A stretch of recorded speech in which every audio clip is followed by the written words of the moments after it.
फिर एकत्र भावना आती है। जनने मैं अकेला चेतन सुख दुख पापोगी, जाए दिन यह देह जुदी होगी, कमला तलक न पहन जाए बरगद तक परिवारा, सुख को रोगे पिता पुत्र। संयोग है तो वियोग भी है। फिर वो विचार करता है कि यह वस्तु स्वरूप तो यही है, अकेला जन्मना है और अकेला ही मरना है। महाराज जो ट्विंस है साथ में जन्म नहीं, वो भी आगे पीछे जन्म हो गए। गलत विचार किया। ट्विंस भी है तो 1 मिनट का 2 मिनट का अंतर तो होता ही है, तो वो भी अकेला जन्मता है, कोई दूसरा साथ में। अब वो समुच्चन वगैरह इकट्ठे पैदा हो जाए तो भी, लेकिन अपने आप में अस्तित्व तो अकेला जन्मे और मरता भी अकेला है। चेतन सुख दुख का भोगी कौन?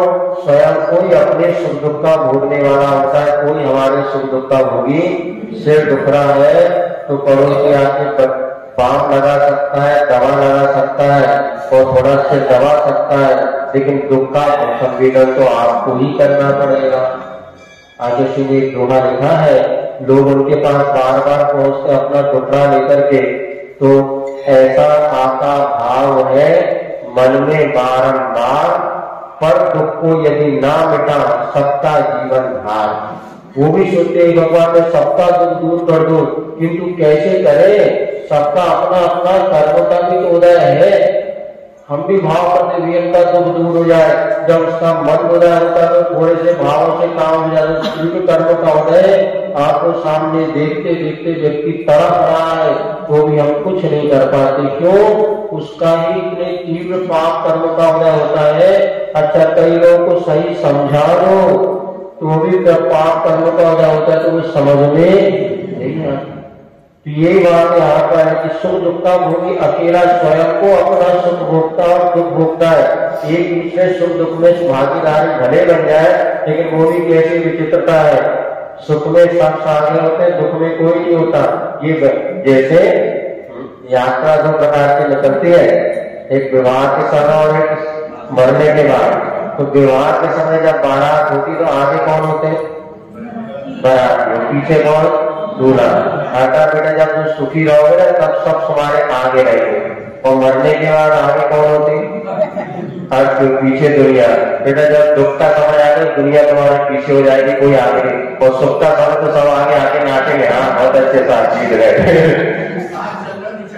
हाँ देखो, ये मतलब लॉजिक किसी ने सुना, हमने कहा एक बड़ी गजब की चीज है यार कि बारात में दूल्हा पीछे रहता, बाराती आगे रहते, अंतिम समय में मैयत आगे रहती, दुनिया पीछे रहती है। तब दुख में सब तुम्हारे पीछे हो जाएंगे और सुख में तब तुम्हारे सामने हम तुम्हारे हैं। ओ जीत गए तो हमने तुम्हारी वोट डालो तो जो जीत जाते ना तो महाराज हमसे उन्हें की उन्हें तो पूरा प्रचार करें, तो जो जीत गए हारे वाले का को नहीं बताता। ये संसार का स्वरूप है, उसमें क्या और किसी का क्या यज्ञ है, देह जुदी होगी। अब तुम सोच रहे वो चलेगा, बोला शरीर ही एक दिन छूटने वाला है तो हम किसकी चिंता करें, ये बहुत अच्छे। और किसी का क्या यज्ञ है, देह जुदी होगी, शरीर भी एक दिन छूटने वाला है। तुम दुनिया वाली वस्तु को कह रही है मेरे साथ देंगे, जब शरीर भी अपना साथ नहीं देगा, सगाई दगा दे गया। सबसे बड़ा दगा कौन है? शरीर ही है। जिंदगी भर इसकी परवरिश करो, ये क्षण में सांस छोड़ देता, 1 मिनट क्षण नहीं लगता, आत्मा रहा शरीर यही छूट जाता है। कमला तलक न पहन जाए मरकर तक परिवारा। स्त्री कहाँ तक? घर के द्वारे तक छोड़ देंगे, परिवार जन आके मरकर तक छोड़ देंगे, और अपने अपने सुख को रोवे पिता पुत्र दारा। और सब इसलिए रो रहे कि तुम चले गए, बेटा तुम्हारे से हुआ काम सपना तो वो कैसे हुई है, अभी तक कमा के आ रहे थे, घर गए घर में कौन कमाया, हमें मेहनत करने पड़े। ये संसार का स्वरूप है, ये एकदम डरा धमका नहीं रहे आपको कि महाराज क्या डरा रहे, डरा नहीं है बेटा, ये वस्तु का स्वरूप है। ऐसा ही विचार करके हम मुनि बने, ऐसे ही हम लोग मुनि ब्रह्मचर्य महीनों ऐसे ध्यान सामायिक करते थे, चिंतन में। तो इतनी जल्दी राग पैदा होता है, इतनी जल्दी राग पैदा होता है कि आपने चावल देख लो तो राग हो जाए, आंखें देख लो तो राग हो जाए, काने देख लो तो बताते ना राग किससे किस निमित्त से हो जाए, कुछ नहीं। जैसे अपना आगम में आता ना, महावत था बस अच्छा गाता था और रानी राजा की रानी महावत पे राग पैदा हो गया। कुंवर था वो अष्टांग भक्त था, वो नहीं गाता था, लेकिन राजा की सुंदर रानी महावत पे आसक्त हो गई। क्यों? राग पैदा हो गया मान उसकी आवाज सुनकर। इसीलिए पंचेंद्रिय के विषय से कब राग पैदा हो जाए तो इस प्रकार का एकत्र भावना का चिंतन करने से पर व्यक्ति से जो हमारे आसक्ति होती है तो ये अपने को अपने जन्म मनन करना है। ये शरीर भी छूटने वाला तो ज्यादा दूसरों को लेकर के अपने परिणाम क्यों बिगाड़े। जो मेरे में पंथी जन मिलने फिरे धरते तेरा पंथिया करते कोस कोई दो कोस कोई गुड़ फिर तक तक हारे कोई न कर। अब जैसे मेले में पंथी जन मिलते हैं, मेले में बहुत सारे रिश्तेदार मिल गए, कैसे आए यहाँ से आए, बहुत अच्छा सब वार्तालाप हो गई और फिर शाम हो गई तो अपने अपने घर चले गए। जैसे तरवर पे रात में पक्षी बैठ जाते हैं पेड़ पर और सुबह होते से पक्षी अपने अपने, इसी प्रकार कोई कोस दो कोस साथ चलता है, कोई थोड़ी दूर साथ चलेगा, कोई और ज्यादा साथ चलेगा, फिर उड़ के सब थक जाते हैं और जाए अकेला हंस संग में कोई ना पर। अकेला ही जाना पड़ता है, कोई 50 दिन, कोई 10 दिन, कोई कितने साथ होता है। लेकिन हम लोग जब विहार करते तो हम इस बात का खूब अनुभव होता है कि कोई मिल गया चलो भैया साथ चले, तो किसी को लघु शंकर की बात है, मणिपुत्र की बात है, वो रुक गए तो चलो अकेले। अंत में लगता कोई कहाँ तक साथ देगा, सब अपने अपने धीरे धीरे बिहार कराने वाले भी शाम को छोड़ करके आ जाते, महाराज आप अपनी निपटो हमको ले चले। हमारे कमेटी ने कहा था तुम आ गए थे बिहार कर गया हम ले जा रहे तुम्हारी तुम निपटो, जितनी बड़ी चाली राम रे उतना चले बाबा का जाए अकेला हंस संग में कोई न बन। कोई परमाने का कोई सहयोग नहीं करता, अकेला ही जन्मना है, अकेला ही मरना है, अकेला ही सुख दुख का भोगी होना है। क्यों संसार में सारी दुनिया का टेंशन जीवन में ले रहे हैं, कौन कहाँ का साथ देने वाला, कि अपना शरीर ही अपना जीवन में था। ऐसा विचार कर मन हल्का हो जाता। जैन दर्शन में तनाव भगाने की बहुत अच्छी दवाई है 12 माना। तो 12 माना जब कभी टेंशन नहीं होता, होगा ही नहीं। टेंशन क्यों होता है? हमारी अज्ञानता के कारण। ये कितनी बढ़िया बात, कितनी चिंतन हो जाए तो टेंशन तो होगा नहीं। कभी आईसीयू में जाने नहीं पड़ेगा आपको, बस आईसीयू अपने आप को देखते रहो, कहा तो जाना। अब अन्य भावना बताते, कृष्णा जग में मिथ्या जल चमके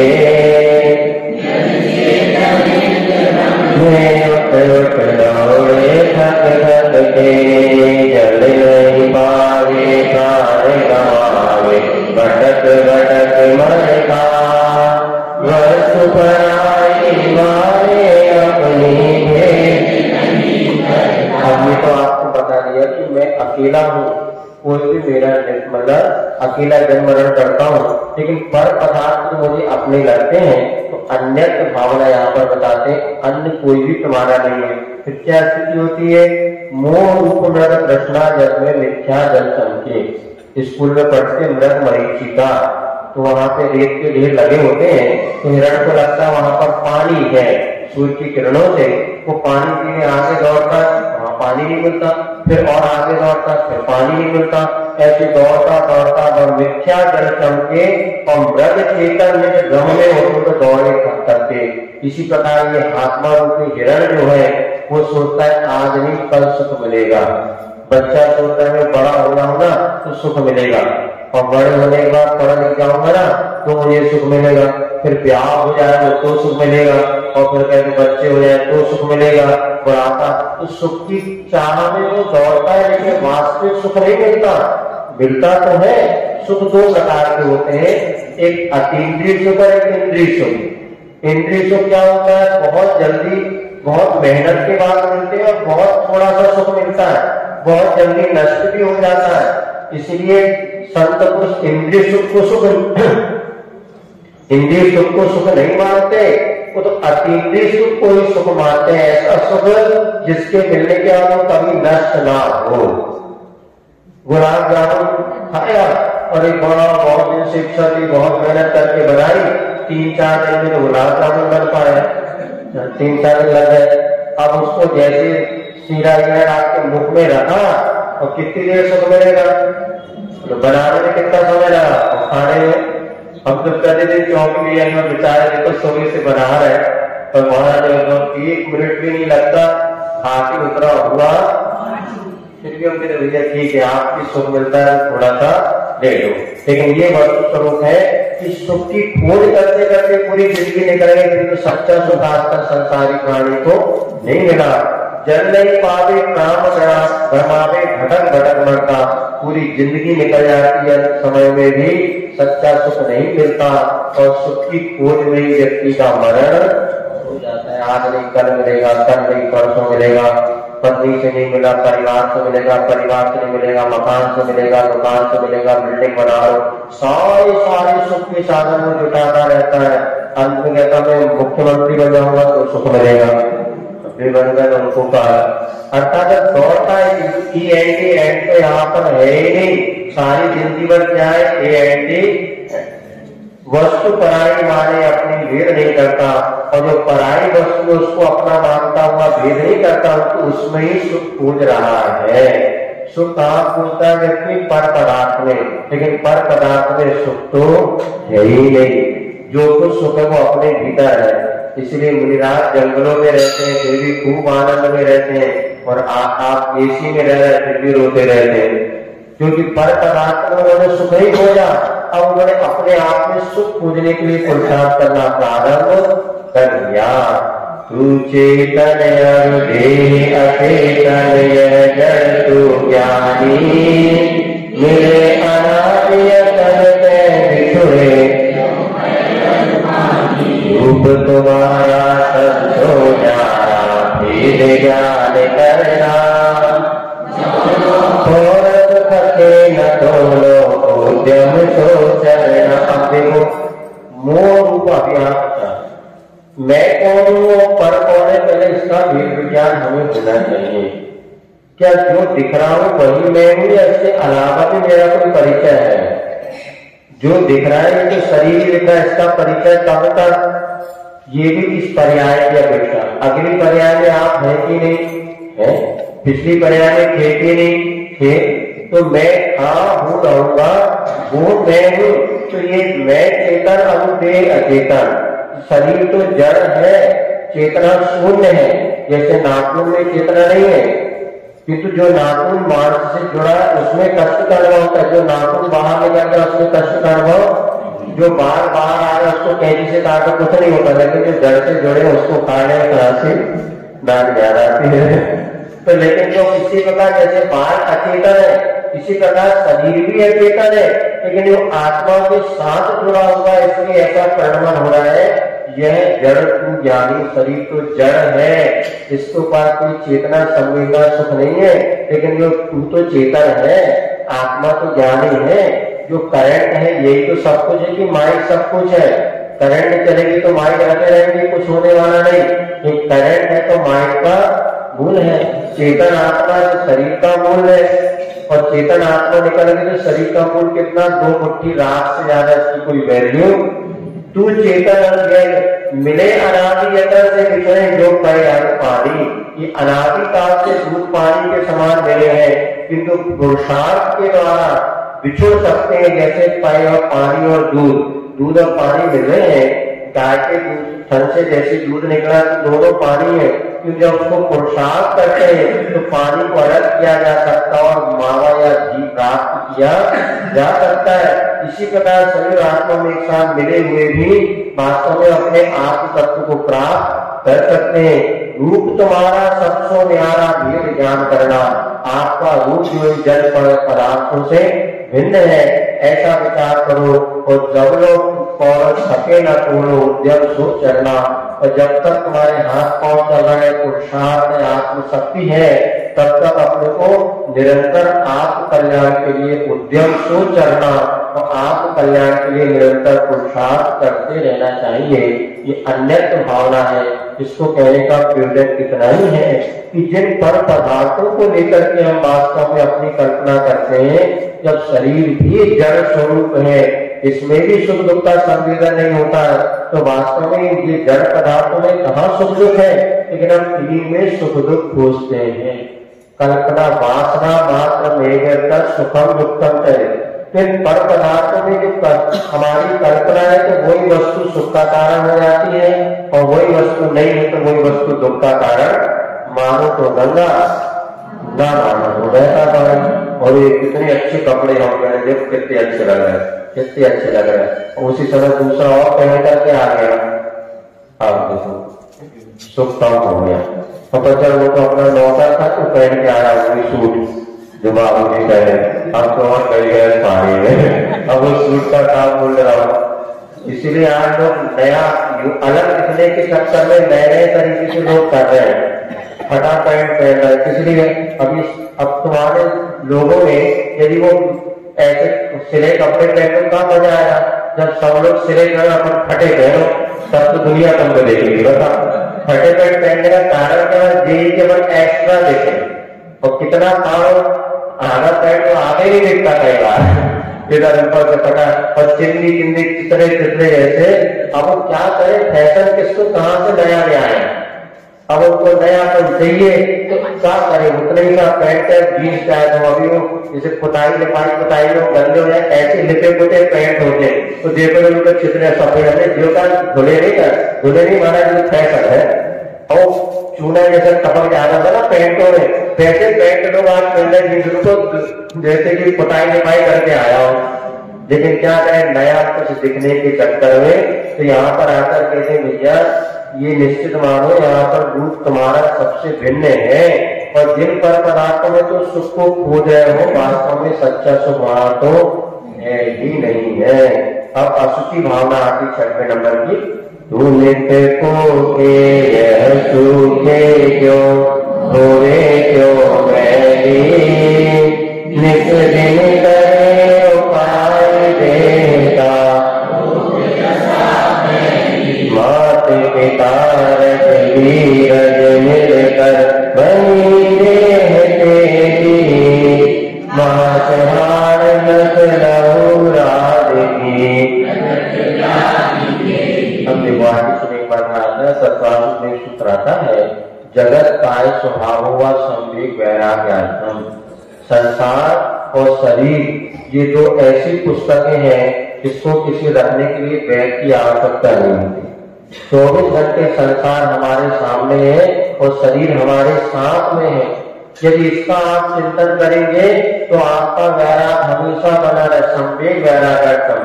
जगत संसार का स्वरूप विचार करोगे तो संवेग भाव बढ़ेगा। संवेग माने पाप से भय और धर्म से प्रीति, और शरीर का चिंतन करोगे तो वैराग भाव बढ़ेगा। क्योंकि संवेग और वैराग ये दो बहुत जरूरी है। तो ये दो ऐसी किताबें, संसार और शरीर। इसीलिए तो साधु बनने के बाद जंगलों में जब महाराज रहते थे, कहाँ ग्रंथ, कहाँ पुस्तक, कहाँ पेन कॉपी, कुछ नहीं होता था उनके पास। आदिनाथ भगवान जब महाराज दीक्षा हुई आदिनाथ स्वामी की, तो उनको किसी ने ग्रंथ भेंट किया क्या? कुछ नहीं, कुछ नहीं। बस मुनि का तो ये होता था, पिछी कमंडल में हम लोगों की व्यवस्था है, तीर्थंकर तो पिछी कमंडल में नहीं रखते, ना उनको मलमूत्र की बाधा होती, और किसी प्रकार की वस्तु के अपेक्षा नहीं। और जंगलों में बैठे बैठे शरीर और संसार इनका चिंतन करते करते सारी जिंदगी निकाल देते थे, कोई टेंशन नहीं, और वो मोक्ष प्राप्त कर ली। कम से कम आधे 1 घंटा में ऐसा विचार करके बिना पदार्थों के हमारा समय कैसे व्यतीत होता। अब समय मिला तुरंत मोबाइल निकाल ली, ये कर लिया। मतलब व्यक्ति 5 मिनट शांति से बैठने नहीं चाहता, और बैठ जाए तो आकुलता हो जाए, अरे भगवान क्या कर रहे हो, 1 घंटा पागल ना हो जाए। नहीं, इससे पागल नहीं होगे तुम, इससे तुम्हारा पागलपन दूर होगा। 1 घंटा सामायिक में क्या करना, किसी वस्तु का सहारा नहीं लेना। यहाँ तक आचार्य कहते नमोकार मंत्र का भी सहारा नहीं लेना। अरे महाराज कैसी गया, उत्कृष्ट दशा की बात कर रहे हैं। माँ पूज्य, माँ चित्त है, माँ जन्मा, माँ चिंता, कुछ भी नहीं करना, क्योंकि मन वचन काय 24 घंटे कुछ ना कुछ करता रहता है। ये परम ध्यान करना, तो सब विकल्प छोड़ो, सोचो भी नहीं।